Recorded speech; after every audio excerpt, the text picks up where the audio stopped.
Bonjour à tous, je suis Sandrine Gruda, basketteuse professionnelle et représentée par Sport Model, bien sûr. Mon père étant ancien basketteur et entraîneur à l'époque, je pense que j'ai tapé dans un ballon à l'âge de 4 ans.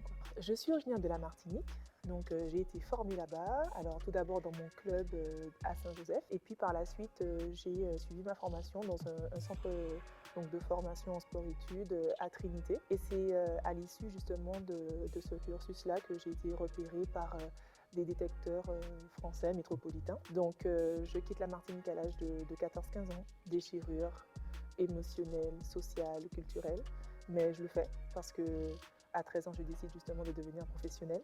J'arrive à franchir des paliers assez rapidement. Je rejoins par la suite l'INSEP où j'y passe 2 ans et je deviens professionnelle à l'âge de 18 ans à Valenciennes. Tout au long de ma carrière, je suis donc devenue une double médaillée olympique. Je suis la joueuse française la plus titrée en club avec 35 titres en 19 ans de carrière. Je suis aussi la première joueuse française à être devenue championne WNBA, qui est une ligue américaine estivale, l'équivalent de la NBA pour les femmes. J'étais championne d'Europe avec l'équipe de France, j'ai gagné énormément de médailles en tant que vice-championne d'Europe.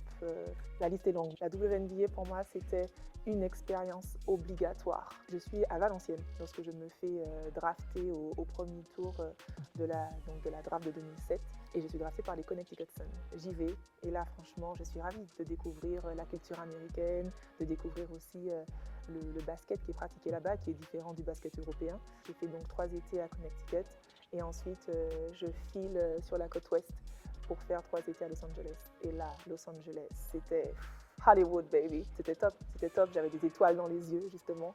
Je n'aurais pas été aussi bien épanouie au niveau basket parce que je rentrais dans un effectif très étoffé, contrairement à Connecticut où j'ai vraiment pu m'exprimer comme je voulais sur le terrain. Mais je voulais gagner une bague. Et parfois, il faut faire des sacrifices. Et c'est là, justement, en n'étant pas forcément impliquée sur le terrain, que j'ai pu commencer à activer mon leadership. Et là, j'ai compris justement que c'est une chose d'avoir un impact terrain, mais je pouvais aussi avoir un impact, je vais dire, social, humain. Et donc, en 2016, je deviens donc la première Française à décrocher donc, une bague de WNBA. Alors, c'est pas celle-ci, hein.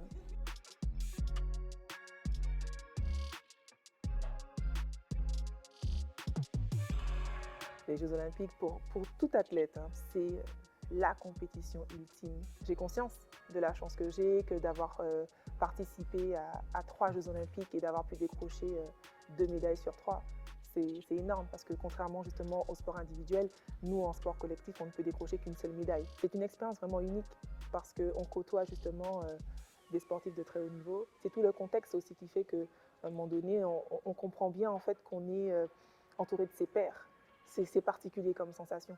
On pense tous pareil, on vit tous la même chose, on voit les joies, les peines de tout le monde. Et je pense que même ça, en fait, ça m'anime pour pouvoir donner le meilleur de moi-même et aller jusqu'au bout des choses. Il y a toute cette solidarité-là qu'on ressent là et qu'on ne ressent pas ailleurs. C'est quand même aussi la compétition qui est la plus médiatisée. Donc pour les petits sports ou les sports comme nous, on va dire le sport féminin qui reste quand même sous-médiatisé la plupart du temps, c'est aussi l'aubaine pour pouvoir nous exprimer aux yeux du monde.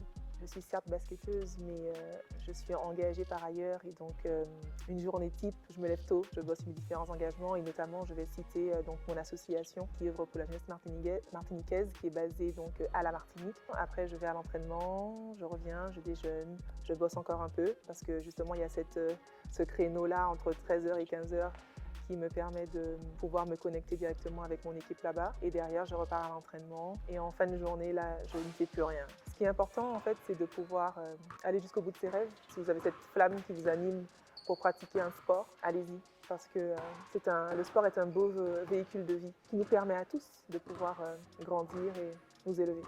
C'était Sandrine Gruda pour Sport Model et je vous dis à très vite sur les parquets.